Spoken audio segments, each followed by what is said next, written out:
Hoy quiero invitarles entonces a que abran sus Biblias ya en la primera carta de Pablo a los tesalonicenses, una de las iglesias plantadas por el apóstol Pablo y otros hermanos que con él estaban, Pablo, Timoteo, Silas, Lucas. Al parecer, por lo menos estos 4 discípulos de Cristo estaban en este proceso de plantar la iglesia de Tesalónica.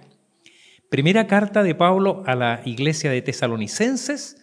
De los Tesalonicenses, capítulo 1, vamos a leer de los versículos 1 al 10, pero la predicación va a estar principalmente centrada en los versículos 3 al 10. Para el contexto la vamos a leer desde el comienzo. Voy a pedirles que se pongan de pie. Hace tiempo que no decía eso. En la casa habría resultado muy divertido. Pero acá vamos a ponernos de pie para leer la palabra del Señor en un signo de reverencia, de entrar a la presencia de Dios en su palabra. Dice así: Pablo, Silvano y Timoteo, a la iglesia de los tesalonicenses, en Dios Padre y en el Señor Jesucristo, gracia y paz sea a vosotros, de Dios nuestro Padre y del Señor Jesucristo. Damos siempre gracias a Dios por todos vosotros, haciendo memoria de vosotros en nuestras oraciones, acordándonos sin cesar delante de Dios y Padre nuestro de la obra de vuestra fe, del trabajo de vuestro amor y de vuestra constancia en la esperanza en nuestro Señor Jesucristo. Porque conocemos, hermanos amados de Dios, vuestra elección. Pues nuestro evangelio no llegó a vosotros en palabras solamente, sino también en poder, en el Espíritu Santo y en plena certidumbre, como bien sabéis cuáles fuimos entre vosotros, por amor de vosotros. Y vosotros vinisteis a ser imitadores de nosotros y del Señor, recibiendo la palabra en medio de gran tribulación, con gozo del Espíritu Santo, de tal manera que habéis sido ejemplos a todos los de Macedonia y de Acaya que han creído. Porque partiendo de vosotros ha sido divulgada la palabra del Señor, no solo en Macedonia y Acaya, sino que también en todo lugar vuestra fe en Dios se ha extendido, de modo que nosotros no tenemos necesidad de hablar nada. Porque ellos mismos cuentan de nosotros la manera en que nos recibisteis y cómo os convertisteis de los ídolos a Dios para servir al Dios vivo y verdadero y esperar de los cielos a su Hijo, el cual resucitó de los muertos, a Jesús, quien nos libra de la ira venidera. Les invito a tener un momento de oración. Hemos abierto, Señor, tu palabra preciosa. Hemos leído en ella las letras, las palabras, los conceptos. Pero queremos ir más allá, Señor. Queremos pedirte, rogarte, Señor, que tu Santo Espíritu hable a lo profundo de nuestros corazones, a nuestra conciencia. Que tu palabra siga, Señor, transformando vidas como lo ha hecho a lo largo de los siglos. Que ella es palabra que tu misma Escritura la describe como verdadera, viva, eficaz. Que ella sí obre en nuestros corazones, Señor, toda transformación necesaria para que cada uno de nosotros y todos juntos como iglesia seamos transformados cada día, remodelada nuestro pensamiento, animado nuestro espíritu, Señor, para hacer todo lo que tú esperas de nosotros. Que esta iglesia, Señor, Iglesia Dulce Refugio, y la quinta iglesia, Jesús el Buen Pastor, como comunidad de fe, Señor, seamos fieles a tu llamado. Y que siendo iglesias que hacemos parte de tu misión, Señor, de la misión tuya en la humanidad, tomemos esta bandera con fidelidad, con compromiso, Señor. Queremos amar el compromiso, queremos estar involucrados en tu misión. Y por eso te pedimos, Señor, que tu palabra hable hoy a nuestras vidas. Lo pedimos en el nombre de Jesucristo el Señor. Amén. Tomen asiento, hermanos. Encontrar el título más apropiado a una serie siempre es un trabajo interesante en el que se involucran varias personas, pero yo siempre lo quiero destacar porque creo que justo hacer ese reconocimiento ha sido especialmente útil el trabajo de nuestro hermano Víctor Astudillo. Él está trabajando en el tema, siempre me insiste muy temprano en el qué serie viene, qué título hay, cuáles son los textos, y empieza a darle pensamiento. Y no es algo banal, no es menor, porque tratamos en el nombre de la serie ya reflejar cuál es nuestro propósito, qué es lo que queremos enfocarnos. De hecho, este texto que acabamos de leer podría dar para muchas predicaciones, sin exagerar. Cada parte es rica en contenido, pero queremos durante estos 4 domingos, como decía, enfocarnos en la misión de la iglesia. Pero no solo enfocarnos en cuál es la misión, sino qué lugar ocupamos nosotros en esta misión. Y no solamente en cuanto a presencia, no solamente en cuanto a miembros de esta comunidad, sino que cómo nos involucra.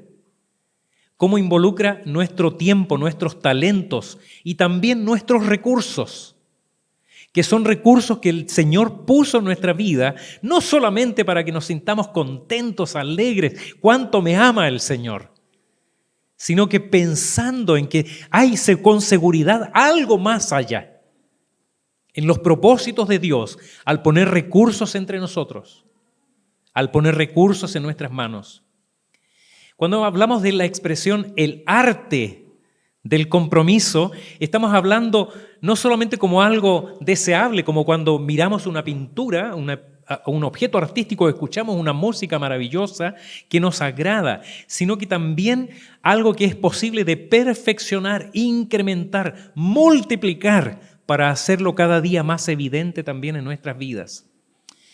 Y hemos puesto este título, la alegría de participar en la misión, casi como una esperanza, que esto realmente por cada uno de nosotros, queridos hermanos, sea recibido con gozo, algo que llene nuestros corazones de alegría, al comprobar que se está sembrando no solo para este tiempo, sino para la eternidad, que todo esfuerzo que hagamos ahora no cae en tierra estéril, sino que se siembra para todo lo verdadero, para aquello que es trascendente, aquello que es verdaderamente valioso, que no se trata de desperdiciar nuestra vida, llegar al fin de nuestras vidas y sentir que no hemos hecho nada constructivo.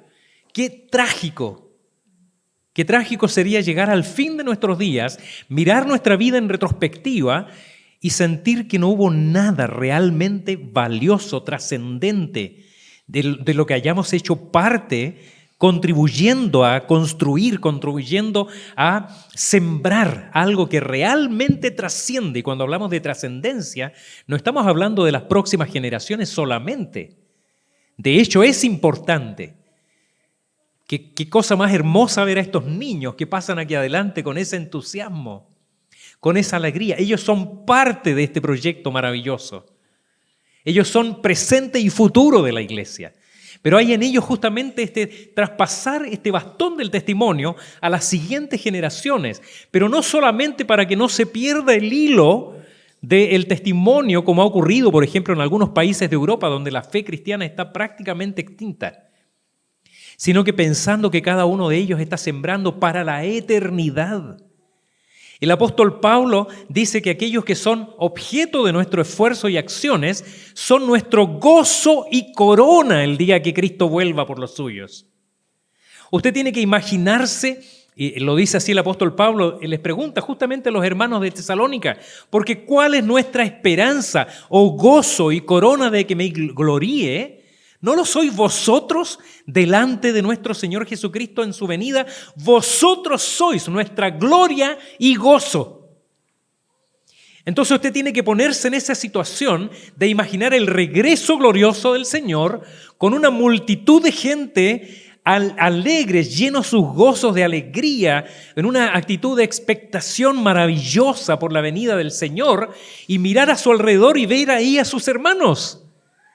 Ver ahí tal vez a algunas personas a las que usted puso un folleto en la mano, una persona a la que usted le regaló una Biblia, una persona a la que usted le invitó al templo, que lo hizo parte de su devoción por el Señor Jesucristo, que compartió con Él con un discipulado, que trabajó con ellos incansablemente durante semanas, no solo para sembrar la semilla del Evangelio en su corazón, sino para ayudarle a crecer como discípulo de Cristo. Y él creció como discípulo y entendió que también debía discipular a otros. Y entonces, en la presencia del Señor, regresando en gloria, mira a su alrededor y ve a estos hermanos. Y dice, ellos son gozo y corona mía. Y encontrarse luego en los cielos con algunas de estas personas y que digan, oye, mira, muchas de las razones por las que yo estoy aquí, por cierto, fuimos elegidos por el Señor, pero tienen que ver contigo porque tú me hablaste de Cristo. Tú me invitaste a la iglesia, tú apoyaste mi crecimiento en el Señor. Y eso va a ser un motivo extra para el gozo en los cielos. De eso está hablando el apóstol Pablo acá. En la NBI, que a veces me gusta decirlo con las palabras de la NBI porque suena un poco más cercano a nuestro contexto en el lenguaje actual. Después de todo, ¿qué es lo que nos da esperanza y alegría? ¿Qué es lo que nos da esperanza y alegría? ¿Y cuál será nuestra orgullosa recompensa y corona al estar delante del Señor cuando Él regrese? Son ustedes. Sí, ustedes son nuestro gozo y alegría, dice el apóstol Pablo. Y eso podemos decir cada uno de nosotros. Es un privilegio de la iglesia el estar aquí para sembrar, para compartir esa fe preciosa que el Señor puso un día en nuestros corazones. En otras palabras, consideremos qué estamos haciendo con nuestra vida antes del regreso de nuestro Señor Jesucristo. Y no desperdiciemos la vida en cosas que tendrán escaso valor delante del Señor. Hay un libro que recomiendo su lectura para los creyentes que se llama No desperdicies tu vida, del pastor Piper, John Piper. Y él comienza ilustrando con lo que es parte del sueño americano, una familia, un matrimonio ya jubilados, que compran una casita en la playa, tienen su pequeño bote ahí en un muelle cerca de la casa y todas las tardes salen a recoger conchitas de la playa porque tienen una colección de caracolas. Y pasan años en eso. No digo que esté mal, pero dice Piper, no imagino a estas personas presentándole el día de la venida del Señor delante de Cristo y decirle, Señor, mira mi colección de caracolas. No estoy tan seguro que el Señor no le vaya a interesar nada.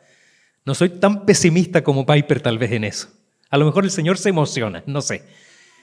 Pero yo creo que sería mucho más lindo decirle, Señor, mira, estos son hijos tuyos con los que yo crecí en la fe. Y ahí está mi hermano que me presentó a Cristo. Qué cosa extraordinaria. Porque eso es sembrar para la eternidad, para toda la eternidad. Pablo nunca será destacado suficientemente, aunque también es justo hacer mención de que Pablo no escribe solo. Pablo escribe esta carta junto a Silvano, que es el mismo Silas, y Timoteo.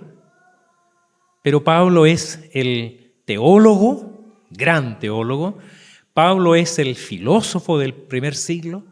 Pablo es el misionero. Pablo es el maestro. Pablo es el formador de héroes. Pero Pablo es también el plantador de iglesias. Y el interés, por tanto, con Pablo en el día de hoy en particular se enfoca un poco en este aspecto. Pablo, el plantador de iglesias. La plantación de iglesia ahí en la ciudad de Tesalónica siguió justamente un poco antes a la plantación de otra iglesia que sería la primera iglesia plantada en Europa, ahí en Grecia, ¿no? En Filipos, la casa de Lidia, la vendedora de púrpura. Ella, su familia, junto a la familia del carcelero ahí en Filipos, fueron los miembros de esa primera congregación ahí en Filipos. Eso usted lo puede buscar después para los detalles en Hechos 16. Aparentemente, Lucas y Timoteo se quedan ahí en Filipos, estimulando, trabajando, enseñando a esta iglesia naciente, y Pablo con Silas siguen a Tesalónica, que estaba a unos 160 kilómetros a pie por una de las famosas vías romanas, la vía Ignacio. Ellos caminaban esas distancias, no sé cuánto se demorará uno en recorrer 160 kilómetros caminando, pero llegan a esta ciudad que se llama Tesalónica, que era una importante ciudad griega bajo el dominio romano, llamado así en honor a una hija de Felipe II, que se llamaba Macedonia. Así que Macedonia era hija de Filipos, y esta iglesia de de Tesalónica, que estaba en Macedonia, es hija de la iglesia también de Filipos. De alguna manera hay este paso del testimonio de madre a hija también en cuanto a iglesia. Era una iglesia principalmente griega, con un gobierno autónomo. Algunas negociaciones políticas con Roma le dieron cierta autonomía. Había romanos, había orientales, había libertad para ejercer el comercio, así que había una comunidad judía importante. Donde quiera que haya comercio libre, van a haber muchos judíos haciendo lo que mejor saben hacer, que es la negocia. Así que por haber ahí una comunidad judía, había por tanto también una sinagoga en el lugar. Y dice la Escritura que Pablo tenía la costumbre de, al llegar a un lugar, lo primero era buscar una sinagoga y predicar allí. Predica en esta sinagoga, algunos hermanos conocen el Evangelio, pero cuando él dice que se queda durante 3 semanas, y esto es sumamente interesante, porque es una iglesia que fue plantada en alrededor de 3 semanas.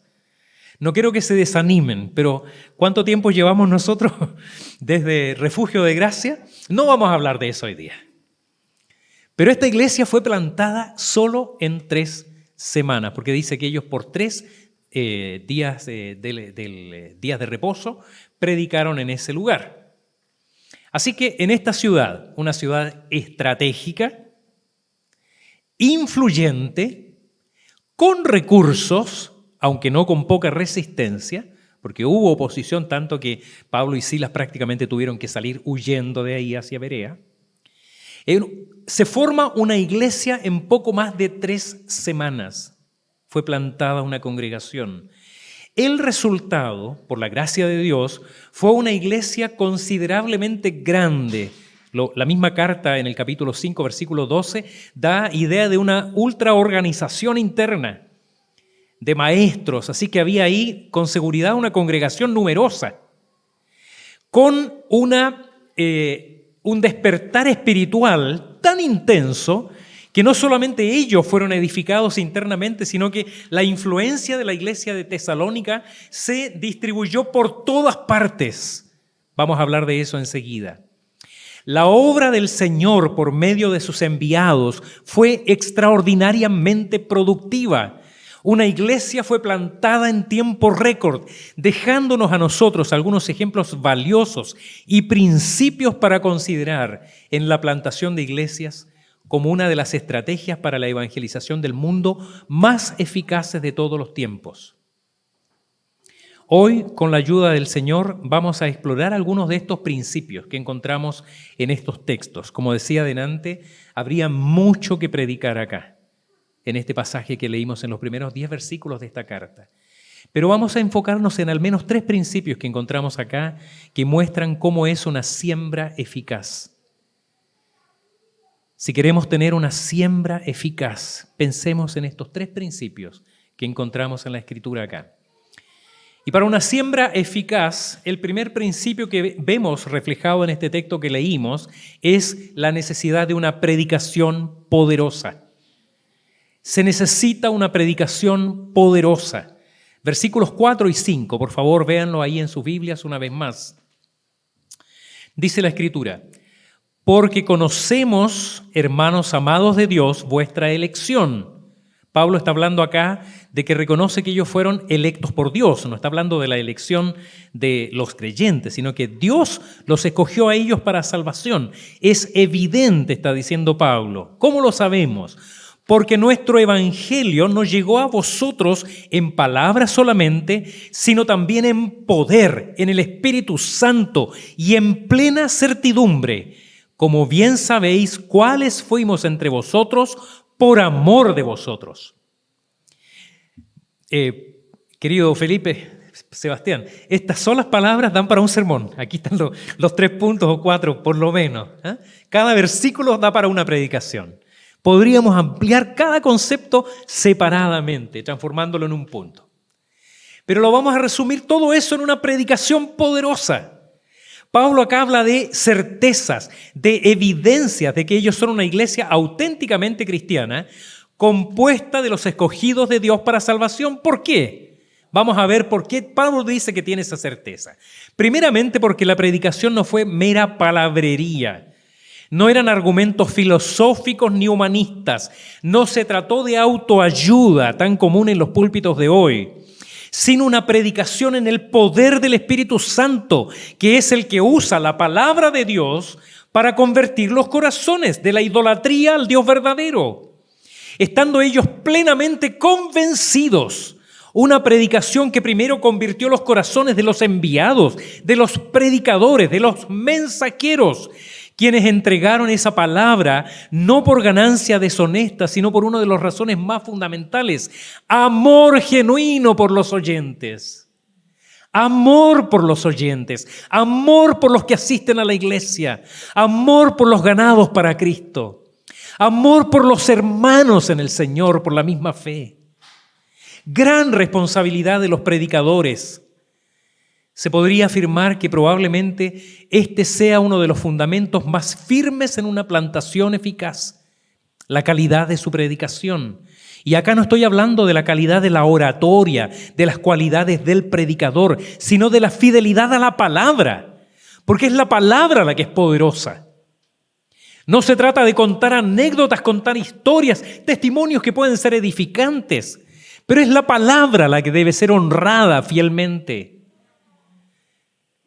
No es solamente una suerte de pasión o unción especial, sino toda palabra de Dios, que la Escritura dice en Hebreos 4:12, es viva y eficaz y más cortante que toda espada de dos filos, que penetra hasta partir el alma y el espíritu, las coyunturas y los tuétanos.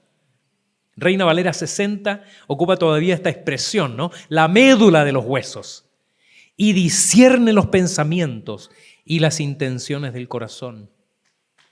Pero no se trata solo de integridad, sino la autoridad que proviene de estar convictos o convencidos, que tiene la misma raíz. Los propios predicadores, será lo mismo. Los propios predicadores del poder del Espíritu Santo en su vida. Alguien dijo una vez que la base de la predicación no es el púlpito, es el cielo. La base de la predicación no es el púlpito, no es este presbiterio, es el cielo, donde el predicador, antes de traer la palabra del Señor, golpea el cielo para extraer de ella su riqueza, para sacar hasta la última gota que es posible extraer de la palabra de Dios para edificación de los creyentes. Y este poder invocado sobre el predicador no es para vanagloria. No se trata meramente de cautivar a los oyentes con oratoria impecable o satisfacer a los que buscan intelectualidad, teología o emociones, sino que es predicación poderosa porque está movida por amor a los oyentes. Verdadera pasión por el Evangelio que transforma vidas, que levanta a los de poco ánimo, que convence a los pecadores de su pecado, que equipa a los discípulos para el cumplimiento de su vocación. Y todo eso no por ánimo de ganancia deshonesta, sino por amor a los hermanos, como dice el propio apóstol. Y también lo señala el apóstol Pedro. Recordé mientras escribía esto el testimonio de David Nicholas, el fundador de una iglesia que tiene algo que ver con la Iglesia Presbiteriana de Chile, la iglesia Spanish River en Boca Ratón, Florida. No sé si usted había oído hablar de ella. Daniel, ¿tú te acuerdas? Spanish River tuvo mucho que ver con la Iglesia Presbiteriana de Chile porque ayudó a plantar iglesias acá. La 9ª iglesia de Santiago fue plantada con ayuda de recursos financieros de la iglesia Spanish River en los Estados Unidos. Mientras era pastor allá todavía el pastor David Nicholas, y poco después sucedido por el pastor Tommy Kids, que muchos de ustedes conocieron incluso, y lo hemos visto en las conferencias allá en Campinas. Interesante ver la descripción de esta iglesia, Spanish River, en su sitio web. Usted lo puede visitar después. Se describen así: una familia con la misión de amar a Dios y amar a los demás. Motivados por nuestra experiencia del tremendo amor de Dios por nosotros, nos deleitamos en compartir su amor con los demás y estamos descubriendo lo que significa vivir con generosidad y disfrutar de la libertad de seguir a Jesús. Continúo leyendo algunas frases que describen esta iglesia en su historia. Hoy, dice, después de 50 años, Somos una iglesia multiétnica de personas cuyas vidas han sido reorientadas por Dios. Estamos unidos porque entendemos cómo el amor de Dios se nos ha extendido. Como resultado, disfrutamos extendiendo el amor a los demás. Resultado del amor de Dios en mí, yo disfruto extendiendo este amor a los demás. Spanish River, durante 50 años, se ha mantenido dedicada a las direcciones de nuestro pastor fundador, el doctor David Nicolás. A través del inconmensurable amor y la gracia de Dios, hemos tenido el privilegio de abrir una escuela privada, un centro de consejería y nos asociamos para plantar, escuche esto, 500 iglesias en todo el mundo. 500 iglesias en 50 años. Y ahí entre esas 500 iglesias hay 2 iglesias al menos en nuestro país que colaboró a plantar Spanish River, la Novena de Santiago y la Iglesia Presbiteriana de Puente Alto. Ellos agregan, si bien nuestras instalaciones y presencia en la comunidad han crecido con el tiempo, nunca ha sido el enfoque de ellos. Templos, grandes templos, no, hacen más cultos. Y todos los recursos que tienen disponibles los usan en plantar iglesias. El amor por la misión es algo que ha movido a esa iglesia en el tiempo. Y el amor a la obra, el amor y la pasión por esta obra es lo que debe movernos a nosotros también. Cuando usted contribuye, hágalo pensando en eso, no meramente en una obligación. Es, por cierto, un deber de cada creyente. Pero piensa en eso. Usted puede estar contribuyendo por amor a los perdidos, por amor a los que aún están en tinieblas, para la extensión del reino de los cielos.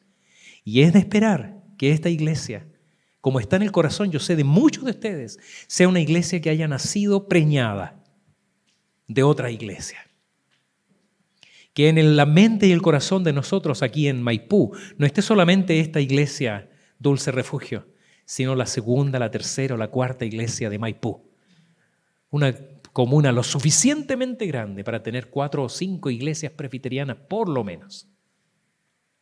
Y por qué no involucrarnos también en plantar otras iglesias que pueden ser parte del desafío de la iglesia Dulce Refugio. Pero queremos también mirar una vez más en el texto un segundo principio para una siembra eficaz. Y esto tiene que ver con la tierra, con una tierra fértil. Una tierra dispuesta a recibir, tal vez con algún trabajo, pero en gozo del Espíritu, la semilla del Evangelio. Ve ahí el versículo 6, una vez más en sus Biblias. Versículo 6. Dice la palabra: y vosotros, ahora se dirige a la iglesia, vinisteis a ser imitadores de nosotros y del Señor, recibiendo la palabra en medio de gran tribulación, con gozo del Espíritu Santo. Esto todo habla de usted. Así que cuidado con los que vea pestañeando y quedándose dormidos ahora. Esto está hablando de la actitud con que recibo la palabra. Recibiendo la palabra en medio de gran tribulación, la recibieron, no fueron indiferentes a esta palabra, con gozo del Espíritu Santo. Una siembra eficaz, por tanto, no pasa solamente por una predicación eficaz. No depende solamente de que tengan un predicador estrella. Hay iglesias que han hecho todo su ministerio con base al predicador. Pero ¿qué pasa si a ese predicador le pasa algo? ¿Ha pensado en eso? No puede depender solamente de un predicador. Depende de la comunidad.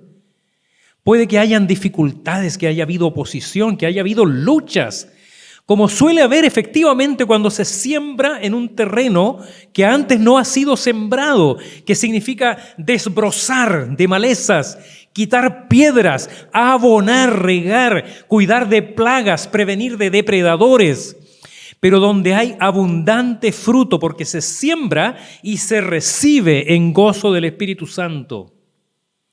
¿Ha habido sufrimientos en la plantación de esta iglesia? Por cierto, las ha habido. Maipú no fue, y lo sabíamos desde el principio, una tierra blanda, lista para recibir la semilla. una comunidad compuesta por una población que probablemente es la más tradicional del país en cuanto a la religión dominante. Orgullosos del templo. Hemos tenido que explicar que cuando hablamos de venir al templo acá en Maipú no nos referimos al templo. Usted sabe de qué estoy hablando. El templo. Sin embargo, acá hay una congregación plantada en constante desafío para recibir la palabra con gozo, para amar y ser amados, para anhelar el crecimiento como discípulos de Cristo. Y pensando en las comunidades de creyentes que vienen, no solamente para recibir. Dios quiere, hermano, que cada uno de ustedes no tenga esta percepción o autopercepción de venir a la iglesia pensando en lo que voy a recibir. Está bien, esperamos que haya linda alabanza, que los niños sean bien atendidos, que el lugar esté hermoso, que haya ojalá estacionamiento, hay que venir temprano para eso. Pero no vengo a recibir. Sonó también como negocio, ¿no? No vengo a recibir. No solamente para recibir, sino para ser equipado por el poder del Espíritu Santo, para ser imitadores de Pablo, como él dice, ser imitador de Cristo, especialmente en cuanto al amor. Acá hay una cadena que, por cierto, es obra de la providencia de Dios.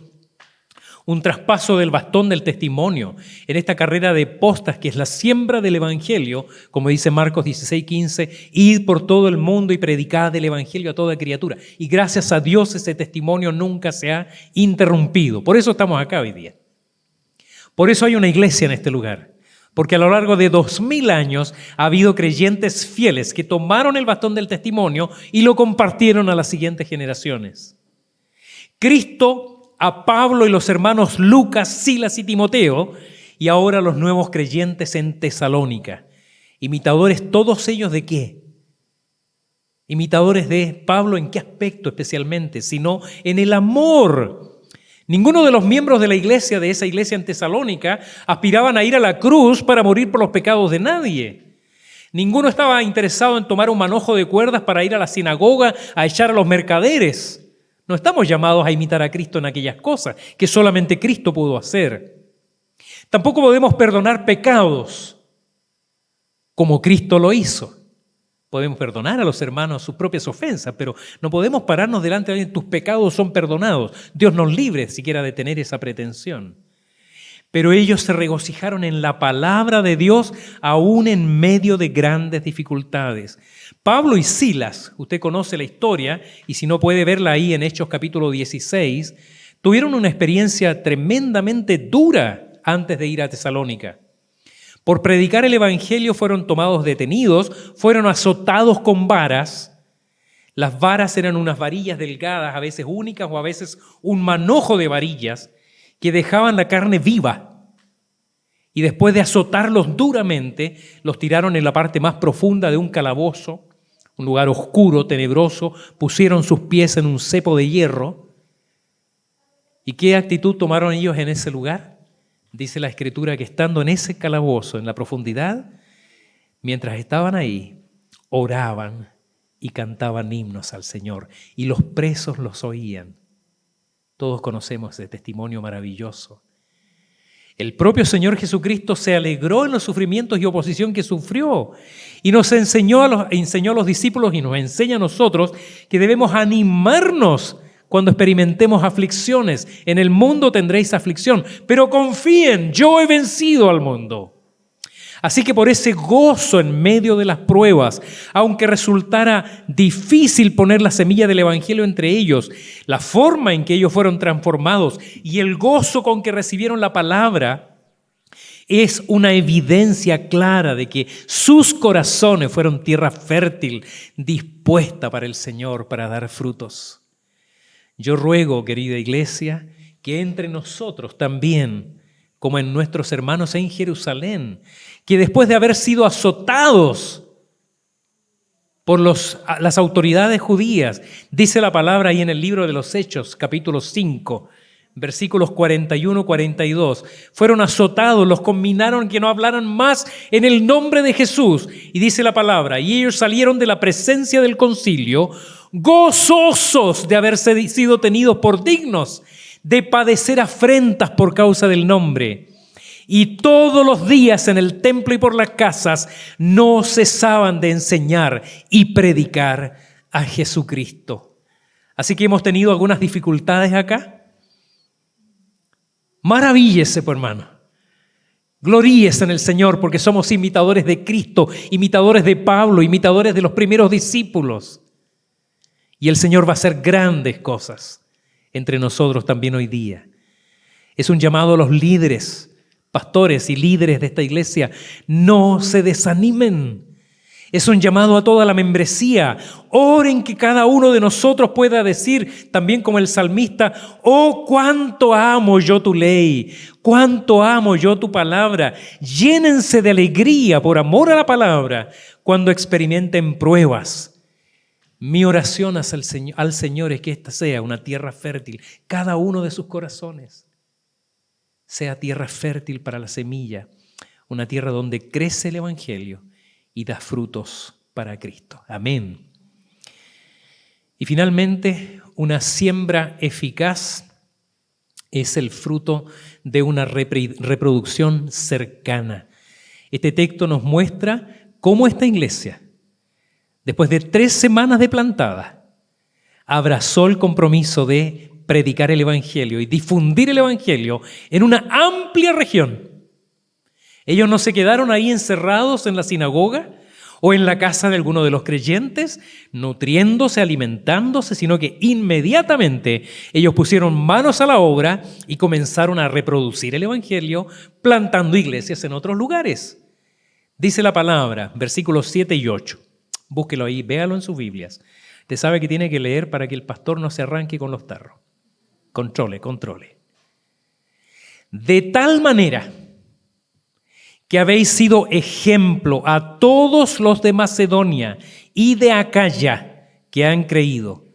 Porque partiendo de vosotros, ahora ya no está Pablo y Silas ahí, partiendo de vosotros ha sido divulgada la palabra del Señor, no solo en Macedonia y Acaya, sino también en todo lugar vuestra fe en Dios se ha extendido.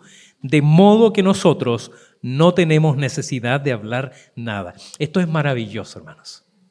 Es maravilloso como esa iglesia nuevita de creyentes recién convertidos abrazaron el compromiso de extender la palabra del Señor a los lugares donde aún no había sido sembrada. Hay varias maneras de interpretar las palabras de Pablo, Silas y Timoteo en esta parte de la carta, y eso lo vemos en distintos comentaristas. Podría decirse que el testimonio de la conversión poderosa de estos creyentes en Tesalónica llegó a oídos de la iglesia en todo lugar, contribuyendo también a la conversión de otras personas o preparando el terreno para ello. Poco después Pablo iría a Corinto, que está más abajo ahí en Acaya, a la parte inferior de lo que se llama el Peloponeso, en la región de Grecia. Es posible que ellos hayan contribuido también con recursos, apoyando la obra misionera en otros lugares. Y hay evidencia de que así fue. Pero es evidente por las palabras que estamos leyendo acá que Tesalónica fue el punto de partida de un proceso de plantación de iglesias en toda la península del Peloponeso. Acaya, como decíamos, está en la región sur, donde se encuentra Corinto. Pero las palabras en todo lugar, dicen los comentarios, hablan de una proyección mayor, tal vez hasta incluso en Palestina, en Siria, en Asia Menor. Así que, ¿qué iglesia plantadora de iglesia fue la primera iglesia de Tesalónica? Esto es algo maravilloso.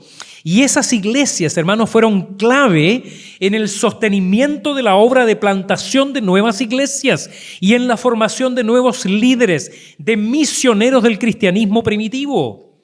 De eso dan testimonio muchos pasajes de la Escritura, sin mencionar explícitamente a la iglesia de Tesalónica, pero sí a todos los creyentes de Macedonia y Acaya, que fueron las comunidades plantadas a partir de la iglesia en Tesalónica.